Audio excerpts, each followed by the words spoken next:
BlackRock CEO Larry Fink now admits transitioning to solar and wind could cause global power shortages.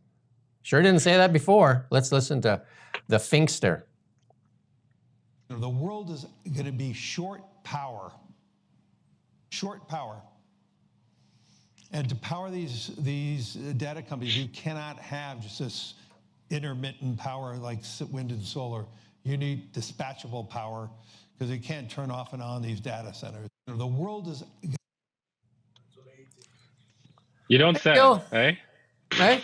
Who knew? If only we could have known this. Well, Mark Carney's still pitching it here in Canada with CCUS. He's going to go pitching this hard as soon as he comes back from the WF. It's falling on a lot more deaf ears, though, because people aren't buying it, because guys like Larry Fink used to be part of the religion. And Larry Fink and BlackRock and Vanguard were big proponents of it with ESG and that, forcing people to actually adopt it. They actually cut off financing here. They forced the banks in Canada to cut financing for oil and gas industries. You know, they belong to this net zero alliance that Mark Carney chaired. Actually, all the Canadian banks belong to this net zero alliance, and they actually tried to cut funding, or they did cut funding for oil and gas projects. And they've all left now because the American banks left, all the big investment banks left, and so the Canadian banks left after that. But in Mark Carney's platform, he said he was going to mandate them back in. So there you go. He's going to speak at the WF, see what we get out of it. It's going to be a lot of gobbledygook. When politicians speak with ambiguity, it's on purpose. I mean, and sometimes they're just dumb. But yeah, I think if they have more than a double-digit IQ, then they're doing it on purpose, for sure.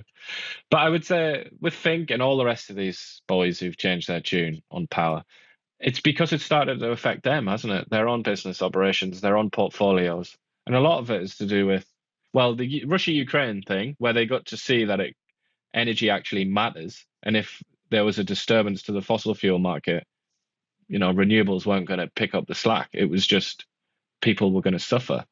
And we saw that in Europe. But then also like AI and data centers and things, I think people have realized that growth is very dependent on reliable energy. And the only form of reliable energy that we have is fossil fuels and I guess nuclear power and hydro. But solar and wind aren't, you know, they're not going to fill that gap, are they? They're very much like a luxury product. But yeah, somebody said earlier, I think we should address this. Somebody said that we've been insulting the over 60s, and we've done it more than once, and that's not nice that we do that to members of our audience. I mean, I'm sorry that you took it that way, chum. That's like a non-apology, but no, I mean, I don't think Jim or myself have anything against people over 60. Lots of over 60s in my life. Happen to be over 60. Some of my favorite people. Hey, I happen to be over 60. Yeah.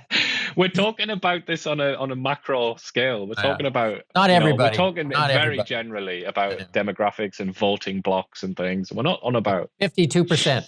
52% of the over 60 that watch CBC. So if you're on here watching us, you're likely not watching the propaganda network. Yeah, but we love our over 60s. Maybe that could be one of our shirts. I love the over 60. Ian loves me.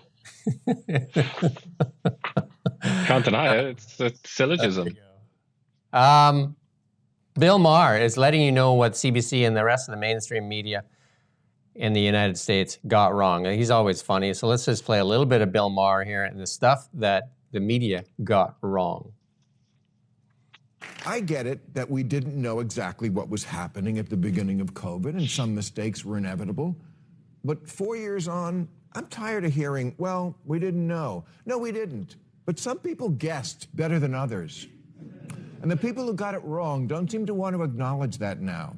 Some people said closing schools for so long was pointless and would cause much worse collateral damage to kids, and they were right.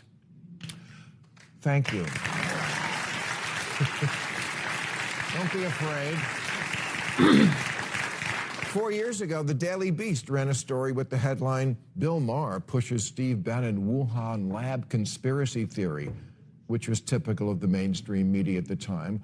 Of course, it wasn't a conspiracy theory, and it wasn't owned by Steve Bannon. And now everyone, including the Biden administration, admits there's at least a 50-50 chance that the virus could have begun in the lab in Wuhan that was doing gain-of-function research on that virus.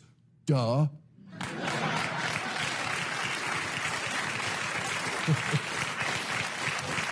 But I don't see a lot of retractions being printed. Yeah, when COVID hit, we did a lot of stupid things because America never reacts. It only overreacts.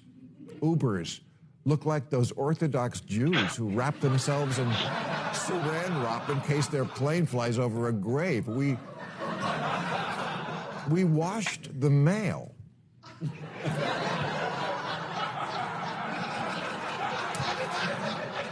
We played baseball in front of cardboard cutouts.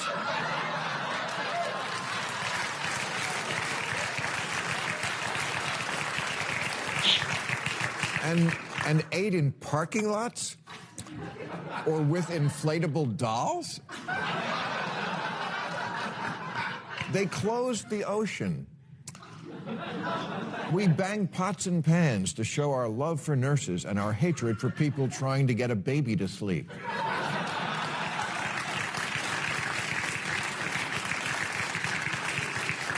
For 2 years, we had to get nostril fucked every time we left the house.